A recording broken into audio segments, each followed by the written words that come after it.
Welcome to Nitpicking Nerds and another episode of Budget Bombs! Powerful cards you can buy for under $1.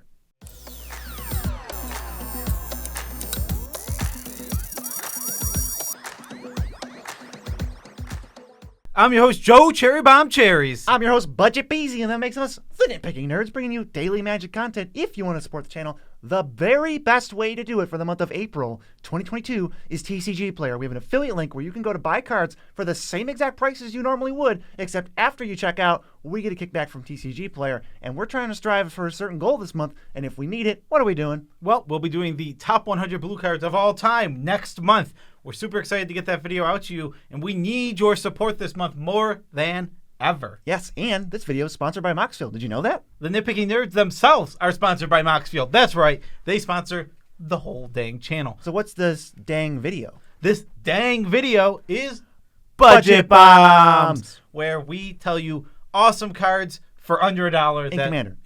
Obviously, always in Commander. This is a Commander channel, baby. Yeah, if you are tuning in for Modern, you've come to the wrong place. I'm sorry. You definitely have. I've seen a lot of sometimes comments on our shorts are talking about Modern. It's like, nope, not you standard. You missed it. No, sorry. Okay, so let's get right into this. We got them in Wooberg order, 3 for each color today. First, we're starting with a Beezy. Originally plays this in a lot of decks. It is Unquestioned Authority. 2 and a white. Enchant a creature. It's an aura.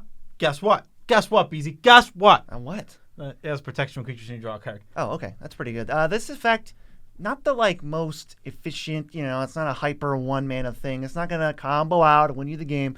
But when combat matters and you're in this battle cruiser, lower to mid power type meta, this just makes your creature skip combat. There's no blocking it. There's no interacting with it.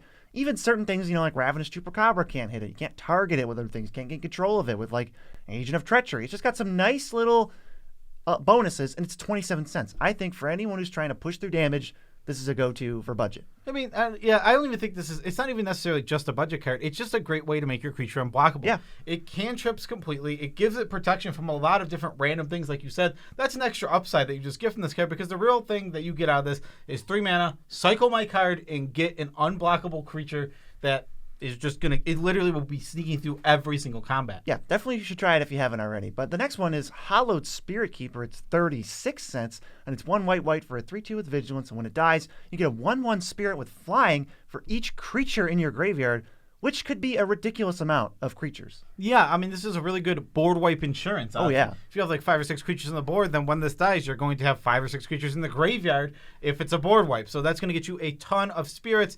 This lets you, I love that it lets you keep a board through a board wipe, or it lets you keep, you're right. It lets you keep a board through a board wipe, and that's what I like about it. Yeah, I like there's other things you can do when you're comboing and trying to use sack outlets especially. You can sack all your other creatures, then sack this last, get that many tokens, and then if you're sacrificing them for mana, you're just going ham, and the game's probably over. This card is really strong, and it was $8 for a while, but it got reprinted. So only now is it 36 cents. So I would definitely pick it up. It fits well in all your go-wide creature decks where you're playing 30, 40 creatures. And like you said, this you're going to, in those kind of decks, you're going to have tons of payoffs for creatures. You're going to have your Kether's Crusades, and this card just goes ham with something like that. Takes a Karlov. Also nuts with this card. Yes. Completely insane, I believe, is what the kids are saying now.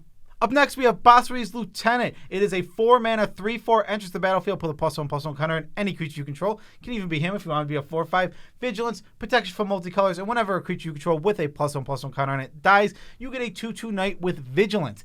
This doesn't say non-token, so it has a lot of infinite combos where if your creatures are entering with counters on them, a sack outlet is just going to go infinite. Yeah, Good Fortune Unicorn, Juniper Order Ranger, Cathar's Crusade, not even expensive cards. You could bake infinite combo critical mass victories into your budget decks. That's one of the upsides of this card. I think maybe I would strive to do that if I had this.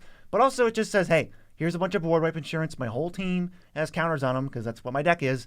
Go ahead, board wipe me. I'll just make 30 power. Yeah, exactly. And if it reminds me a lot of our last card, but this is specific to more decks. You're looking to play +1/+1 counters every single time. You're not really looking to do any other strategy. But once you're in that strategy, I'm all in on this card. This card, I mean, this is a card I will play off a budget. I don't think it is just a budget card. I think it's just a good card, period. So far, we've hit all cards that we would play off a budget, which just shows how good they are in budget. They're even better. Yeah, I mean, if a card is good out of budget, then it's obviously good on a budget. Yeah, here's one of the best examples. It's Resculpt. We're into blue cards. It's 26 cents. It's 1 in a blue. You exile an artifact or creature, and they get a 4/4 red and blue elemental. So this token is like the biggest token that you can give away pretty much on a playable Magic card.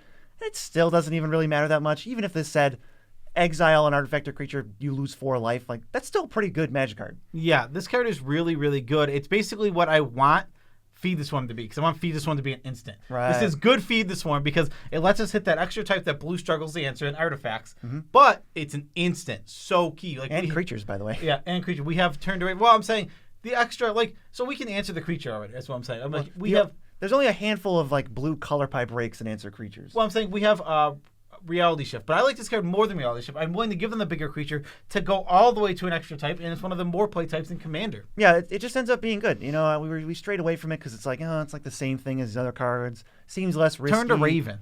Raven form? Raven form came out like a month before this card, right? Or was it? Right, yeah. They were right after each other. Yeah, they were just right now. Yeah. Raven form was in Kaldheim, and then we got this, and it was like, we were already like, well, Raven form wasn't very good. This probably isn't very good. But we were wrong. This is just a good card. Yeah, it's just good. You should probably be playing it. Wrong turn, 15 cents, 2 in a blue, instant.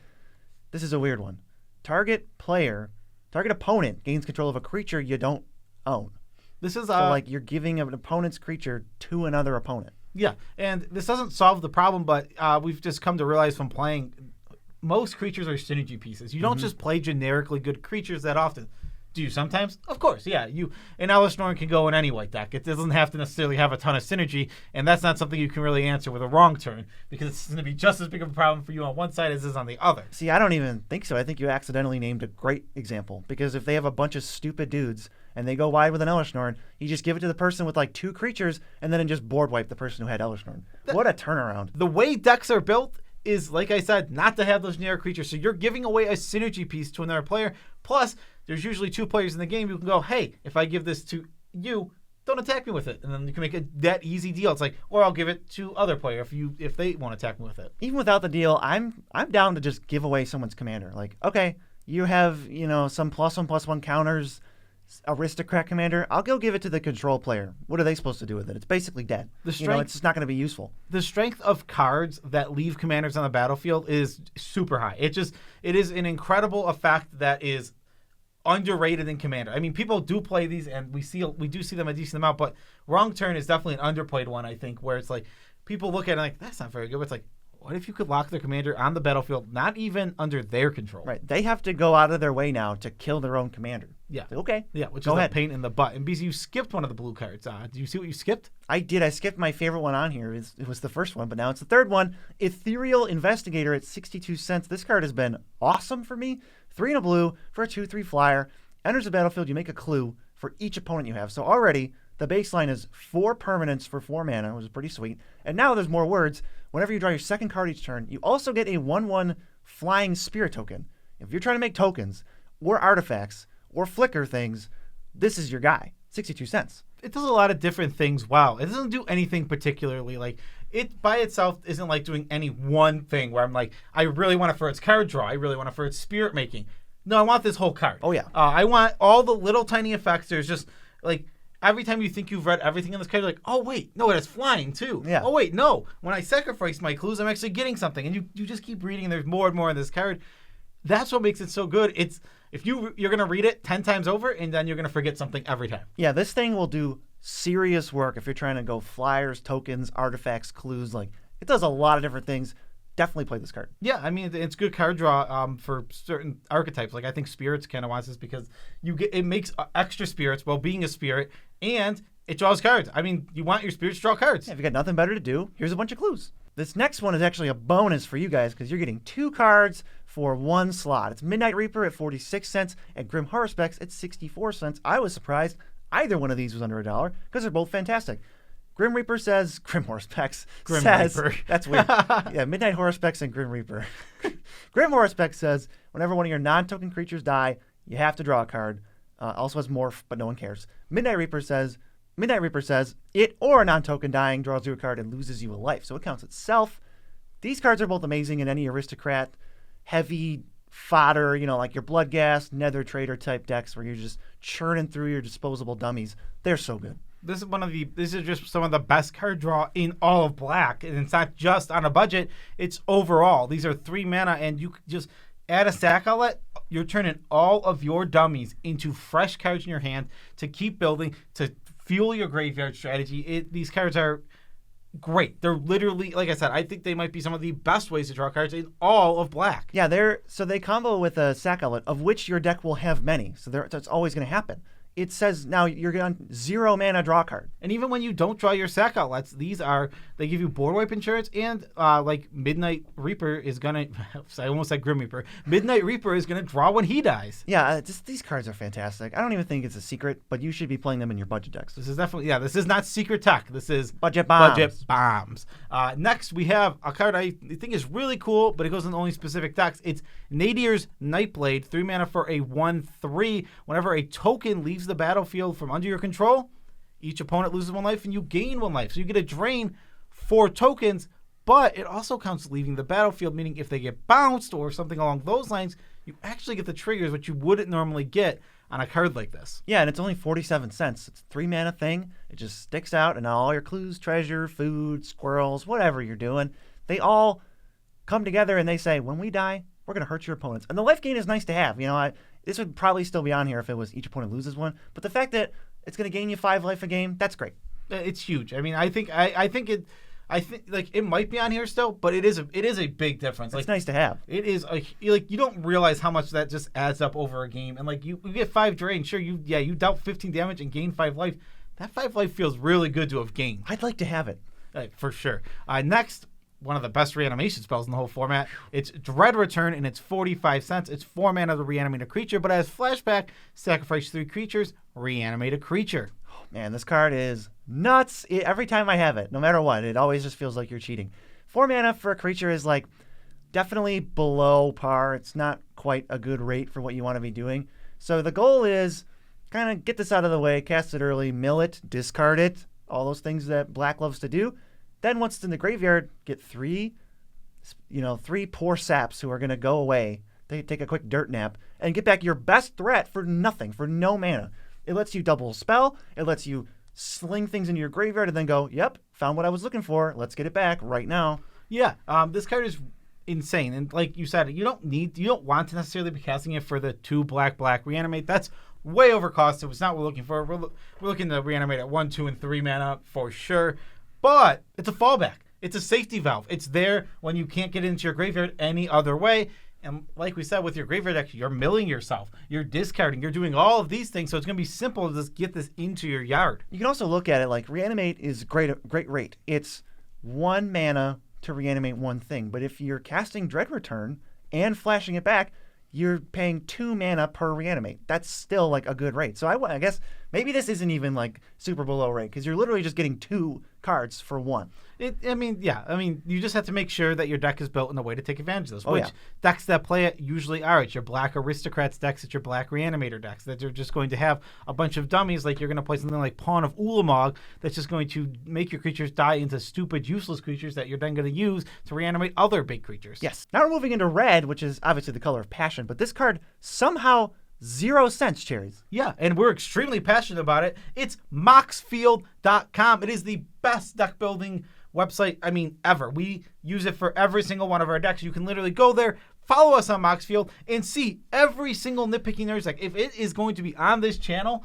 you're going to see it on there. Our tune-ups, our actual decks that we play in person, I have a little folder because it lets you make folders, which is awesome. That is just 8 decks. You know what they are? They're all Joe Cherry's specials. You can see exactly what I'm playing. Yeah, on your profile, you can mix, like for your own viewing, you can take your own decks, put them all into different folders, and then that helps you view everything and organize it, and it's just amazing. Also, I will say, I just like how it looks. I like the fact that there's dark mode. Yeah. And I just like that I can make it so that my eyes are just being treated to a lovely spectacle. Yeah, I can't deal with. I don't know how people do light mode. Thank you, Maxfield, for having a dark mode option. It is so important. And on top of all of that, one thing that I just keep forgetting to mention, he says they let you do primers on there, Like they have a direct spot to do primers, so it's the best place to find like primers for your CDH decks because a lot of CDH content creators are putting awesome stuff on there. A lot of the decks are confusing and not easy to pilot. They're not intuitive. Like when I look at a CDH deck, I don't go, I know how to play that. I go,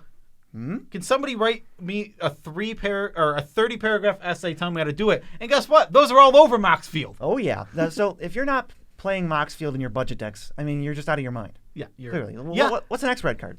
Well, it's Lizard Blades, a card that I have become super high on, especially because it is only 87 cents. One of the red for a 1/1 creature with double strike, but it's also an artifact equipment, so it has reconfigure, pay 2, equip it to a creature. Once it's on the creature, that creature has double strike. I am in love with this card. I think it is so awesome. Voltron, I think reconfigure within itself is absolutely stellar for any Voltron-y type strategy. Because one of the biggest issues with strategies like that can be that you run out of creatures. Having something that both suits up a creature and is a creature is an amazing thing to have for those kind of decks. Yeah, you don't really have it, and it's better than Bestow, for sure. I'm not really interested in like anything Bestow has to offer. So Lizard Blades is really efficient. If you're trying to commander damage people out, it makes it super easy. It's almost like a little mini budget Embercleave. Yeah, and also like the key about it is like that the thing like so you were mentioning Bestow. Bestow will leave you with the creature, but you can never put it back on. Right. This is like just go again. No, yeah, you can play a new creature and put Lizard Blades on it, or you can make Lizard Blades the thing that's getting equipped up and big and strong. I think this thing loves haste commanders. Oh, for sure. Oh, you board wiped? Okay, Lizard Blades falls off onto the field, and then I'll just smack you with the next turn. Yeah, and I'll just hit you for whatever my commander's power is. Twice. We talk about this next one a lot, but it's like your favorite card, so I'll just let you do the whole thing. Well, I mean, to be fair, this is a card that is budget, and we haven't talked about it in budget bombs in a while. It is a Tali, Primal Storm. It's 51 cents. It is a 6/6 creature. One of the attacks, exile the top card of everyone's library. You can play non-lands, just cast them. Just cast them for absolutely no mana. This is such a big, huge threat that even in non-budget games, it demands an answer. So in your budget games, it's obviously going to demand even more answers. Yeah, even in the higher power games, you see like, oh man, Atali, like that card's not very good. But now that it's resolved and it's on the field, we still have to respect it. Yeah, exactly. I love playing Atali, and I think it's super fun, but I do think it is, on top of being fun, a really nice top end for any red deck. Yeah, I have a $50 deck that eventually you're going to see on Shuffle Scuffle, and that deck had Atali in it, and I still have the deck together. I play it. It's really fun. Atali just smacks people in the face. It's big, it's scary, and it just demands answers because it is so good. It's also card advantage in red. It is card advantage in red, which is something you don't get a lot of. Yes. Ooh, how about a sack outlet in red? Up next is a red enchantment that would be the best sack outlet in the whole entire format if it was colorless. 69 cents for Coplin Bombardment. Nice. This card is insanely strong. Sacrifice a creature, deal 1 damage to any target. It weaponizes your board in a way that isn't just combat. You don't have to even be playing a deck that wants to necessarily sack its creatures. You just need a go wide deck. Our friend has a goblin deck, and it is super cool. It has nothing to do with sacrificing. That is not the theme of this deck at all. But the fact is, sometimes she just has 13, 14, 15 goblins. What are we going to do? Board wipe her? She's going to throw 15 damage at whoever board wipes her. It also lets you play the best part of EDH, the hostage game. If you've got 20 creatures in play and everyone's at 20 life, the first person to cross you loses the game. Yeah, I mean, this is just a very strong Magic card that in sack decks, it's incredible. Oh, it goes ham. It's nuts. Your red-black sack list, your jury, stuff like that. It's like, geez, how do you beat this card? This card's insane. But again, it's not even necessarily just for those decks. It's also just for your red go wide decks. Yeah, Goblin Bombardment, severely, probably, underpriced here at 69 cents. I mean, it is a nice price. But this is like one of the best sack outlets. Yeah, and moving into green cards, we actually have our generous patrons. Yeah, green is the color of money. Green is the color of money, and we appreciate every single one of our patrons who supports us. We're getting into actual green cards, but seriously, we can't do it without you guys. Thank you. Yes, you are the lifeblood of the channel, and we love you enough. We love you as much as we can without making you uncomfortable. You remembered the slogan. I remembered the slogan. You did it, PZ. I'm so proud of you. Name one green card under $1 right now. Schematic Revelation. Okay, what is the price, though? Is 29 cents. How do you know that? Because it's on the script. Okay, what does it do? five mana, draw equal to the number of creatures you control. Then for each creature you have a power 4 or greater, you gain 4 life. You want to be going wide, but for every creature you have that just so happens to be a little chunkier, you get a nice little bolster on your life total. 8 life. on top for free basically is nice. We look at like Collective Unconscious. That's just 6 mana draw for every creature you have. That's like more mana, and it doesn't do as much as Shamanic Revelation. This card's amazing. They've, for whatever reason, want to print it into the ground, which I'm super happy with. Any token deck, any go wide deck, maybe any go wide deck that's making 4/4s. Jam this in, draw a ton of cards, and feel great about yourself. Elf Ball too. Yeah, I mean, like you said, if you can reliably have 3, 4, 5 creatures on the battlefield, this card gets above rate really, really fast. And if you have the potential to have 10 creatures on the battlefield, this card is insanity. Yeah, if that's like your deck's plan, where it's like, how does your deck win? Well, I want a bunch of creatures. Then you probably can use Shamanic Revelation. Yeah, I mean, even if you're not a token deck, like token deck obviously love this. But if you're just a deck that says, I'm playing 35 creatures, this is probably a good card in that deck. Definitely worth considering. How about Rancor? 79 cents. Green for an aura. Creature gets +2/+0 and has trample. But the real juice is that when Rancor goes to the graveyard, it just comes back to your hand. I mean, to be fair, what it gives is actually really important also. Well, it is, but that's just like I'm going down a card, feels bad, man. Why am I playing this? But it never goes away. Yeah, it's one of the best ways in green to give trample consistently to whatever creature you want to be giving it to. Pumps power, just gets it nice and big. And the fact is, it's not going away until it's countered or they kill a creature in response to you playing it, which, that's going to happen sometimes, but this card is definitely worth it. I can't believe this is finally under $1. This card's been $3, $4 as long as I can remember, so it's nice to see it finally creeping under $1. Yeah, it kind of reads and plays more like an equipment, where it's just, you're always going to have access to it. It's on your best creature until that creature goes away. Then it's on your next best creature. Yeah. That's like the cliff notes. And for Enchantress decks, you're playing it multiple times and you're drawing multiple cards, and it's pulling its weight times a million. You don't even care what the text is at that point. Yeah, exactly. Enchantress decks this card is chef's kiss for sure. Another card, actually, that they're printing into the ground because it was in the exact same precon as Shamanic Revelation. It is Garruk Primal Hunter at 94 cents. It's a 5-mana planeswalker, enters at 3 loyalty, +1s to make a 3/3 beast, -3s, which would be killing it right away, to draw equal to the highest power among creatures you control, and then it can do like a -6 to like make some worms. But we're not interested in that. We're interested in the fact that this can be a sorcery that draws, like, it's 5-mana sorcery, draw equal to your highest power, and then on top of that, we get other modes that are potentially there when we need them. If you play it early, you can plus to make a beast, and he'll stick around. Maybe you'll make more beasts. In some universe, maybe if you're doubling a loyalty counter somehow or proliferating, you can actually make 1,000 6/6 worms, and that's great. But it's just like the floor is really efficient spell. 5 mana is pretty good for that effect. Doesn't even target. And then the rest of it is like great. Sometimes I get a 3/3 if I wanted to defend something or put up a chump blocker, makes 3/3s. Then still just does the thing that I played it for, but then he sticks around to make more 3/3s and take heat. Yeah, exactly. This is really nice in a deck that's going to ramp him out on turn 3 and 4. Like, when you get him out nice and early, and you can go, okay, he's down, he's ready to do his thing. You're going to be very happy when he's just plussing to make beast, and then or not beast, it is beast. Plussing to make beast. I don't know why the worms are the giant ones, and the beasts are only the 3/3. A beast sounds much more deadly than a worm. But it's WURM. Oh, my bad. Which is scary. You don't know anything. So yeah, Budget Bombs, one of our favorite series, I would say. I like building under restrictions, and one of the best restrictions to build under, I think, that's like super easy to understand. It's not really arbitrary. It's just like budget. Like, I need to pick an amount of dollars that this deck is, and then from there I can work in and make the best deck I can. And what makes budget building super interesting is that people are restricted by budget all the time. Like, when you make an arbitrary restriction, you go, I want to build only multicolored spells. People aren't actually restricted to that. That's not something that people are like, man,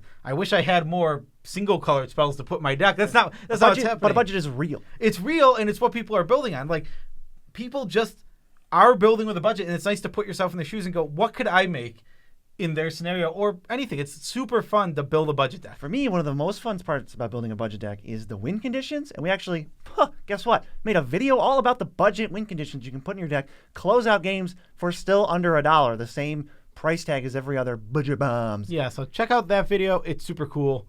Peace out, Tribe Scouts.